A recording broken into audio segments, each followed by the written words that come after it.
یہ جو ریڈیشن پھیلنے کا خطرہ ہے یہ تو بڑا سنگین مسئلہ ایٹ ہینڈ ہے، آپ اس کو کیسے دیکھتے ہیں؟ دیکھیں میں اس وقت تو اس پہ کومنٹ اس لیے نہیں کر سکوں گا کہ آپ مجھے معلوم ہی ہے کہ وہاں پہ کتنا جوہری مواد وہاں پہ موجود تھا اور اس کی لیکیج کے بھی رپورٹس ہیں کہ نہیں. اپورٹ سائٹ کو ٹارگٹ کیا گیا ہے اور اس کے علاوہ بھی 2-3 سائٹس ہیں جن کو ٹارگٹ کیا گیا ہے، اور اگر یہ وہاں پہ تابکاری وہ افیکٹ ہوتا ہے تو یہ تو پھر دس از این ایکسٹریملی سیریس مسئلہ ہے جی، بہت ہی سیریس سچویشن ہے پورے ریجن کے لیے، اور خاص طور پہ وہاں پہ جو سول پاپولیشن ہے آف کورس اس کے تو پھر افیکٹس رہتے ہیں، اور دیٹس وائی میں یہ کہہ رہا ہوں کہ ہمیں ریسٹرینٹ کرنا چاہیے. اس لیے تو کہتا ہے کہ جو نیگوسیشنز ہوتی ہیں ان کو بڑا سیریس لینا چاہیے، کیونکہ اس وقت یہ جو لیڈرشپ ہے نا جی، اس کو خیر لیڈرشپ میں نہیں کہوں گا، یہ جو ٹیررسٹ ہیں، Netanyahu is a terrorist to be very honest. ادھر جس طرح کی مودی صاحب کی پرسنالٹی ہے، یہ ٹیررسٹ ہیں، یہ آرگنائزیشن یہ کنٹریز کی یا اپنے ممالک کے پولیٹیکل آبجیکٹیوز کو نہیں پرسو کر رہے، یہ اپنے ذاتی اور اپنے جو زائنزم اور یہ جو ایکسپینشنسٹ پالیسیز اور یہ جو ریڈیکل سوچ ہے اس کی آگے لے کر جا رہے ہیں. دیکھیں میں یہ نہیں کہتا کہ ایران غلط ہے یا اسرائیل غلط ہے یا صحیح ہے، جو بھی کانفلکٹ کوئی ریزولوشن کی طرف ہمیں جانا ہوگا. ہم ان مسائل میں کیوں پڑھ رہے ہیں، ہم انسانیت کے دشمن کیوں بنے ہوئے ہیں؟ تو ابھی اگر انہوں نے کنفرم کر دیا ہے کل ان کی، تو ان کو کم از کم جو دوسری نیت تھی پہلے ڈپلومیٹک پولیٹیکل مینس کو پورے چانس دینے چاہیے. اگر وہ چانس، اور ایک چیز کنفرم ہو رہی ہے کہ جی ایران اگر اس طرح کی ایکٹیویٹیز میں ملوث اور کنفرم بھی ہو جاتا ہے اور آپ نے ڈپلومیٹک پولیٹیکل لیگل سارے چانسز اس کو دینے کے بعد وار کرتے تو اس کی تھوڑی سی لیجیٹیمیسی نظر آتی ہے.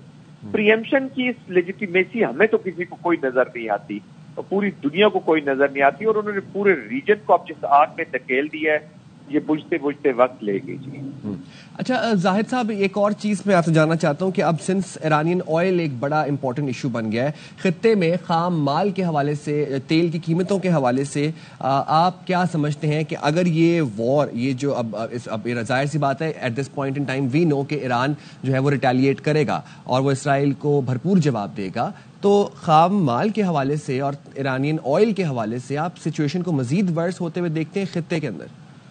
جی بالکل بالکل. وہ تو آف کورس ابھی آپ دیکھیں گے کہ اب جب صبح مارکیٹس کھولیں گی یا جو اس کے پرسنٹیجز ہیں آلریڈی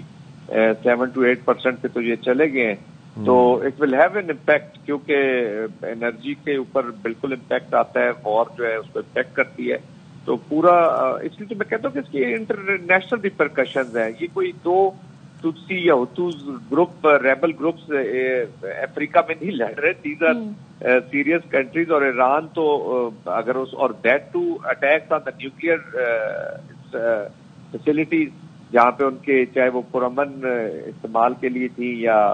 جوہری ہتھیاروں کے بنانے کے استعمال کے، تو دونوں ڈینجرس سچویشن ہے. میں کسی کو برد الزام نہیں ٹھہرانا چاہتا، سب کو رسپانسبلٹی دکھانی ہوگی، لیکن جس طریقے کی اب یہ جو اٹیک کیا گیا ہے، اور اس کو وہ فیز 1 کہہ رہے ہیں، اس کا مطلب ہے they have plans for more attack, تو یہ تو کنٹینیو رکھیں گے. تو اگر مور اٹیکس کے وہ پلان کر رہے ہیں تو ایران تو پوری کوشش کرے گا کہ ایک ایسا رسپانس دیا جائے جو کوئی تھوڑا سا افیکٹ کریٹ کرے، جو فیئر کریٹ کرے، ڈیٹرنس ری گین کرنی ہے نا. دیکھیں وار کیا چیز ہوتی ہے، وار میں یہی چیز ہوتی ہے کہ آپ نے ڈیٹرنس ری گین کرنی ہوتی ہے.